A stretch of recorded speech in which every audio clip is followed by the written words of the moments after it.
استعمال کړه رشتې پکې ختمې یو رشتې داروم نه منم او چې معمولي که د مذاقي پټاخه دې ورته ور واچوله نو ته بیا د حالاتو ته ګوره او دغه ته ګوره پرېږدئ دا د فیسبوک او د ټیک ټاک دا دنیا زه وایم اکثر ما مخکې هم درسونو ته ویلي حقیقي دنیا له راشئ حقیقي ژوند له راشئ دا کارونه کول ګوره ډېر ګران کار دی یو هم نه منم او را دي شي که چا کې زوري او را دي ادې د کمرې ګوټ کې پروت د شپې دا کیسې جوړوي چې ته ښکلی دعوت ورکه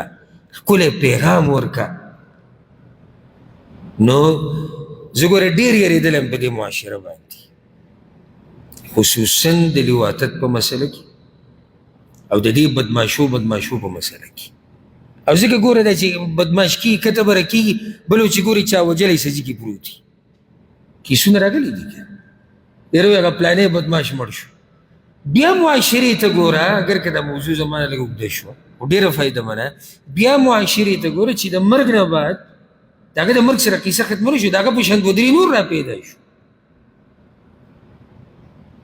زه ګندګیر یم وایي مخکې ورځ کې ویډیو کته یو وایي زه ګندګیر یم تاسو پوهېږئ چې ګندګیر څه ته وایي څه ته وایي ګندګیر کېدای شي دا تعبیر صحیح بل زه بدماش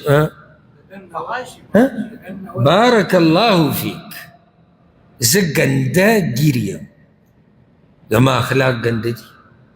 زما کردار وی ګنده دی زما ناسته پاسته ګنده ده چې سړی په ویډیوګانو دا جوړوي او بیا زما هر ځواني ځان سره لګوي سوچ وکړي چې ما او تا به کوم طرف ته شو که هلک ځان سره لګولي وي زه ګندګیر یم به ډوز ته مخامخ شه داسې نر سړي ته چې تا نه دا ګندګي وباسي که نه وباسي نو الله دې زموږ په معاشره رحم وکړي مخنیوی وکړي د دې خبرو او سړی وایي زه څه مخنیوی وکړم زه ځان له غریب سړی زما څه اوس رسي اوس نصیحت زموږ اوس نه رسي ښه نو چا ته کور کې وکړه که نه ملګري ته وکړه تره ماما کاکا انډیوال کلیوال نشو کولی مني نه مني هغه ته پرېږده ته خو کولی شي نصیحت دویمه دا قسمه خلک که جنکۍ دي که هلکان دي که بوډاګان دي که نارینه دي او که هر څه دي او که مالداره دي او که غریب دي او که پښتانه دي او که غیر پښتانه دي نه به د دوی ویډیوګانې ګورې نه به یې نشر کوې نه به یې چاته کوې ته ګورې چې دا خلک ورکېږي که نه ورکېږي چې الټه خلک دوی له دعم ورکوي او دوی له پیسې ورکوي دوی خو بیا کمیږي نه دوی زیاتېږي بله طریقه سره د مخنیوي چې موږ د دې کار په انجام کې سوچ وکړو انجام به سره وشي ته دا ګوره زه ته یو خبره وکړم ډېره د سوچ خبره او ډېره قیمتي نن چې یو سړی ناست دی او پردی خور لور ویډیو ګوري او هغه پکې فحاشیانې کوي او هغه پکې کنځلې کوي او دی ورته ښه مزېدار ناست دی او شاباشي هم ورکوي ولې ستا زړه کې دا یره نشتي کیدای شي سبا له ستا د کور په دې جنکو کې یو به دغه ځای ناست دی نشي کېدی کیدای شي دا چې نن راوتې ده خو دا هم د چا د کور عزت وکړه دا نن چې کوم هلک لګیا دی په لواطت کې اخته دی که فاعل دی که مفعول دی خو دی هم د چا د کور عزت دی نو ځکه یاد که دا قانون چې د بل په عزت خفه کېدی رب العزت به ستا د عزت خیال ساتي لکه بهر یو ماشوم روان دی که نه او زه دې ماشوم ته په دې نظر ګورم لکه زما زوی او که څوک دته غلط ګوري زه د هغه خبره کوم چې لکه څه کوي د ماشوم سره یا یو زنانه روانه ده رب العزت به زما د بچي حفاظت کوي او موږ فلسفه الټه ده د ځان دپاره یو لار غواړو د بل دپاره بله غواړو زما بچی دې نشهیز نشي زما بچی دې فحاش نه وي زما بچی دې ګناهونه نه کوي او د بل هغه چې کوي زه ترې مزې اخلم بیا دا تمام مه کوه چې ستا دا به برابر شي ته د بل د بچي دپاره زه چې زما دې په هغه رب قسم وي چې کوم رب پیدا کړی چې کله زه میډیا ګورم او دا قسمه هلکان او ګمراهان که هغه ځوانان دي او که زاړه دي او که بوډاګان دي او که هر څه دي صرف خبره د ځوانانو هم نه او د دوی د ویډیو مخې له راشي نو زه داسې خفه شم لکه زما د کور او کور دی نو یو خلک نه یو ټول مسلمانان رسول صلی الله علیه وسلم مسلمان د مسلمان دپاره څه دی کل بنیان لکه دیوال کې چې خښتې لګېدلي ټول مسلمانان پښتانه هم پرېږده او ځکه رسول صلی الله علیه وسلم وایي چې د مسلمانانو مثال د یو بدن دی چې په یو ځای تکلیف راشي په ټول بدن تکلیف وي چې یو ځوان خرابېږي زموږ ټوله معاشره خرابېږي یوه پیغله چې ګډه وډه کېږي زما او ستا ټوله معاشره خرابېږي نو د دې کارونو مخنیوی وکړئ کوم ځای کې چې مشکوک کسان وینئ په خپل کلي کې په چم کې په معاشره کې او د هلکانو سره ګرځي را ګرځي د هغه هلکانو سره هلکانو نه مراد چې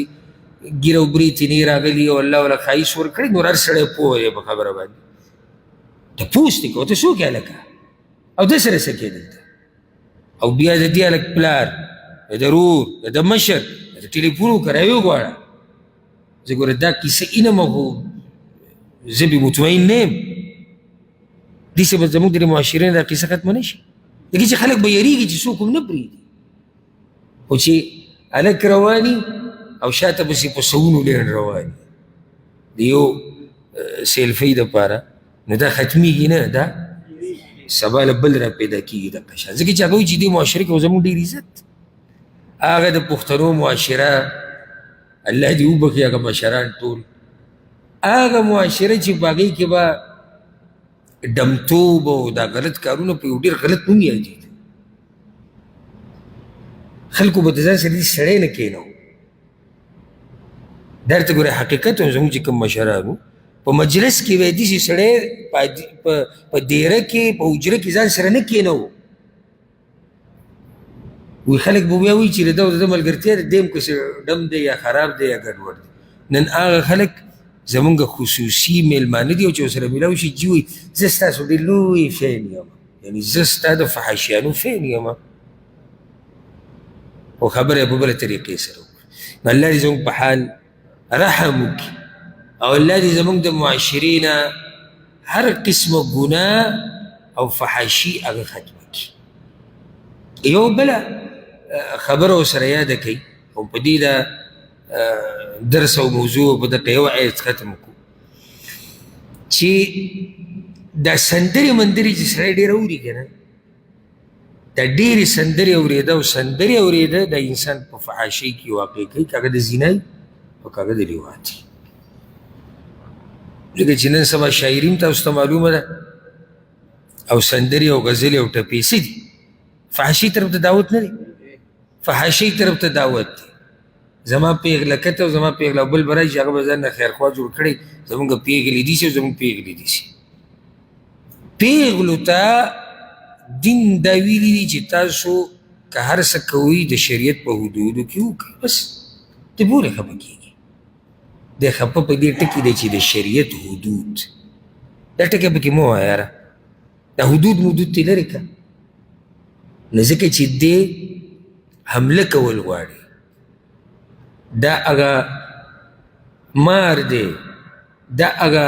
خامار دی دا هغه زناور دی چې دی په انتظار ناست دی چې کله به زه ښکار کوم کله به ماته موقع میلاوي هغه موقع الحمدلله څه نه څه چې بنده دی هغه په دې زموږ په معاشره کې داسې خلک شته چې هغوی په دې پوه دي چې د شریعت حدود دي نو دا سندرې او دا فلمونه میلمونه دا هم دې طرف ته دعوت ورکوي یو بله وجه ته ذکر کړم دا فحاشي ولې ډېره شوې ده زموږ په معاشره کې چې کله انسان په لباس کې خیال نه کوي دا هم ګوره یوه اهمه نقطه ده لکه چې اوس زما او ستا ځوان او ځوانان خو پرېږده اوس پکې مشران به هم ویلي چې هغه دومره جنګي اچولی چې معمولي د عورت پکې پټ ته په ایمان ووایه چې دا کم طرف ته به دعوت وي که چا هلک دی ګیره او برېتې نشتي او هغه دا لباس اچولی دی دا فحاشي ته لر کولول نه دي د لباس هم خیال ساتئ صرف دا نه چې جنګی دي کمیس پرتوګ یې اچولی دی خو لنډ تنګ دی جسم حصه پکې ښکاري دا کم طرف ته دعوت دی فحاشي طرف ته دعوت دی د لباس ته خیال وساتلی شي هلک ته دې وویلی شي چې ته به د زنانو لباس نه استعمالوې زنانو ته دې وویلی شي چې ته به د هلکانو سره ځان نه یو شان کې بیا ته ګورې چې الله رب العزت موږ د دې فحاشیانو نه لرې ساتي که نه ساتي رسول وسلم چې لعنت ویلی د په هغه سړي چې ځان د ښځو په شان کوي ولې فحاشي طرف ته دعوت اجراګان زموږ په معاشره کې کمیږي که ډېرېږي ډېرېږي کوڅه کوڅه کې چې ګورې کوږ وږ به راوالي دا ښه برابري خو دې فحاشیانو ته دا شی جوړ کړی او بیا باز لاره پاسي او دا غریبانانو دا هم زموږ په شان انسانان دي په دوی رد مه کوه دا چې صحیح انسان وي دا به دا کار نه کولی خو دی چې الله څنګه پیدا کړی دی هغه شان دی ځان نه ساتي چې هلک د ځان نه جنۍ جوړه کړي او ته وایې نه د ده لکه خیر دی دغه یې کوه چې دی ترقي وکړي په دې قصه کې خو سبا له بل هم راځي بل اوس بل هم راځي بل اوس بل هم راځي بیا به دې قصې سره څه کوو موږ د اوسه پورې دا غم راغستی دی چې دا زنانه خرابې نه شي او دا هلکان